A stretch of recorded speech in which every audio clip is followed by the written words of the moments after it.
رسولہ الکریم اما بعد فاعوذ باللہ من الشیطان الرجیم بسم اللہ الرحمن الرحیم قال اللہ تعالی فی القرآن المجید والفرقان الحمید وانتم عاکفون فی المساجد صدق اللہ العظیم وصدق رسولہ النبی الکریم الامین الرؤوف الرحیم۔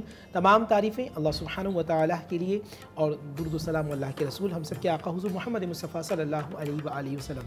میری بہن نے بہت اچھا سوال کیا کہ اعتکاف کے لفظی معنی کیا؟ اس کا معنی یہ بنتا ہے کہ رکنا ٹھہر جانا۔ اب ذہن میں ایک بات یہ ذہن میں رکھیے گا کہ اس کے اقسام ہیں، ایک ہے واجب اعتکاف، ایک ہے سنت اعتکاف اور ایک ہے نفل اعتکاف۔ اچھا نفل اعتکاف دوبارہ ریپیٹ کرتا ہوں، ایک ہے واجب اعتکاف، ایک ہے سنت اعتکاف اور ایک ہے نفل اعتکاف۔ واجب اعتکاف وہ کوئی شخص نظر مانے کہ میرا یہ فلاں کام ہو جائے تو میں اعتکاف میں بیٹھوں گا، تو اس پر اعتکاف میں بیٹھنا واجب ہے۔ دوسرا ہے سنت اعتکاف، سنت موقدہ۔ نبی پاک صلی اللہ علیہ وآلہ وسلم رمضان مبارک کے آخری عشر میں 10 دن اعتکاف میں بیٹھا کرتے تھے۔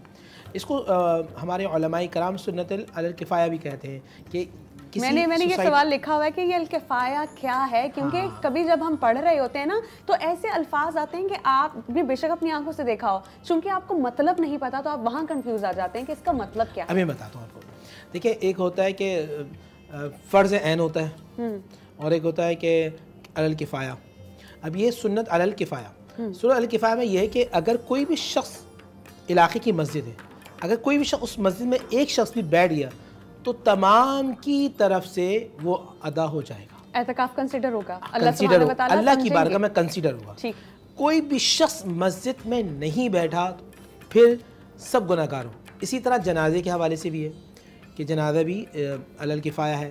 اگر کسی ایک 4-5 اشخاص نے بھی جنازہ پڑھ لیا تو پھر پورے علاقے کی طرف سے اللہ سبحانہ وتعالی کی بارگاہ میں کنسیڈر ہوگا کہ جنازہ پڑھ لیا، نہیں پڑھا تو سب گناہ گار ہوں گے۔ تو پھر میں دوبارہ ریپیٹ کرتا ہوں، اعتکاف میں بیٹھیں گے انشاءاللہ لوگ، ذہن میں رکھیے گا واجب ہے، سنت ہے، نفل ہے۔ جو نبی اسلام بیٹھتے تھے وہ 10 دن کے لیے بیٹھتے تھے۔ اگر کوئی شخص بزی ہے، کام میں مصروف ہے، تو وہ چاہے 2 دن، 3 دن، 5 دن کے لیے بھی اعتکاف میں بیٹھ سکتا ہے، لیکن یہ نفل اعتکاف ہوگا۔